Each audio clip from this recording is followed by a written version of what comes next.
All right, everybody, welcome back to the channel. I hope you're doing great. I got a good one for you today. Well, first of all, we're on the motorcycle, which is awesome. And man, you just can't get out enough right now. Like whether I'm in the van or on the moto, I just have this gravitational pull. So blessed to be able to free up and do as much stuff as I do. But this is a really good one on a couple levels. Now, one, if you're into motorcycles, I'm going to give you an update on the CRF300. It's all the rage. It's all the rage. Oh, I just heard something. I saw a bobcat run by when I was on the trail, and I ran over a snake. And I saw a tarantula. We're in Southern California in the foothills. Behind us over here, there is the San Ynez Valley. We've got radio towers all over. You've got the Channel Islands out there in the water. I see some cargo tankers out there, some oil derricks. Santa Barbara down there, the Santa Barbara airport right there. So that's pretty awesome. This is like the last really warm day we're gonna have. It looks like the temperatures are gonna start cooling off, so I'm gonna try to wrap this ride up real quick. I just take off from the house, which is great with the CRF300 because it's street legal. Loading up the truck, making a whole day out of it. It can just kind of spur of the moment, which is pretty much me most of the time. And I'm gonna try to put some toes in the sand. It looks like we'll be about 80 degrees up until about 4 or 5 o'clock. So I'm about 2 o'clock now. I figure if I time it right, I should be able to pull that off. But let's talk the CRF300. Here's the thing. I got mine. I didn't even know about these bikes. I just knew it was a CRF and it looked really good and it was street legal and it was newer than my other bike, which is street legal, but it kickstart. This one's electric start, fuel injected, hydraulic clutch. For the most part, for me, like I put a new license plate holder. The stock ones go down really far, which is fine if you're on the rally edition of these.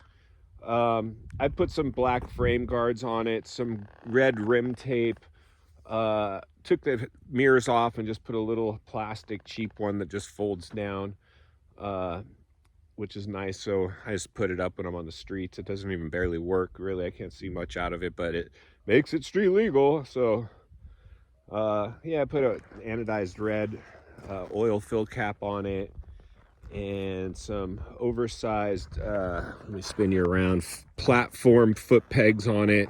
The only reason I did that is I was going to take these pegs and put them on, the stock pegs, and put on my XR400 Honda 2001, which is a really good bike for up in this backcountry stuff. It'll go climb up this stuff much better than the 300. But for the dirt road and ease of riding, the 300 probably a little better for that. But yeah, I just put some grips, a bar pad. I was going to put bars on it. I probably maybe will at some point. Typically it's the first thing you change on a bike is your bars and throw on a pipe.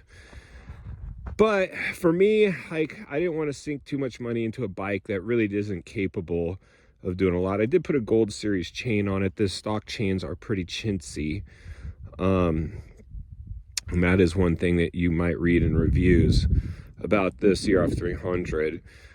Yeah, the ECU upgrade is something, that's about 500 bones, and tempting because I hear bang for your buck. The ECU is a nice mod. At some point I might do it. I wanted to give my review though mainly about when I first rode the bike. I test drove it from the seller, and it had about 5,000 miles on it, and I think he originally wanted like 5,500, which is already a reasonable price. I want to say I got it for 48 though. I talked him down, so I'm happy with that. I rode it around the neighborhood. It just felt like what I remember like the XLs feeling like, just kind of a big heavy enduro. Pretty marshmallow in terms of suspension. And there's no clickers, as most of you know if you're familiar with the bike, so you can't adjust the dampening or the rebound. So you just got to kind of live with what it has. I mean, you can pour a lot of money in these, and a lot of people do, and I believe they're warrant, the investment. These bikes are cool, and if you want to mod yours out and get it all performance based, I don't see anything wrong with it. I'm getting a lot better on it now, even though I've got enduro tires. And this is really hard packed California, rocky, not primo conditions. I've been pushing myself a little more, especially if I ride with other people. Then I feel like I have to. If I'm by myself, I usually obviously don't ride quite as hard. But the more I learn the characteristics of the bike, what it can and can't do, the more I'm enjoying it. But at first I was like, I don't know, man. And now that I'm starting to get back into it, I'm almost like, I need more bike. But that's why I kept my XR400, because it's still got nice power. It's not pretty, but it's just a great bike, and it'll do everything I want it to do. And I'm not trying to go hit the racetracks anymore. I'm just trying to do some trail riding and fire roads. So I think I have the best of both worlds at this point, and I'm really enjoying this CRF 300. I'm happy I got it. I've seen some people buy them, they sell them. If you're a young kid and you want to get crazy and actually, you know, you got buddies on 450s or whatever, they're riding something that are more serious, you're going to want to dump your 300. But for somebody like me that's been riding their whole life and, you know, just not at that age anymore where I'm going to just go hit the track or go for broke or go riding with big groups, I mainly ride by myself. And it's been plenty of fun. So that's my latest, greatest on the CRF 300. If I forgot anything, feel free to leave it in the comments below. And while you're in there, you may as well give the video a like, subscribe to the channel, and just leave a comment below on whatever the heck you want. And I'll see you guys on the next video. And girls.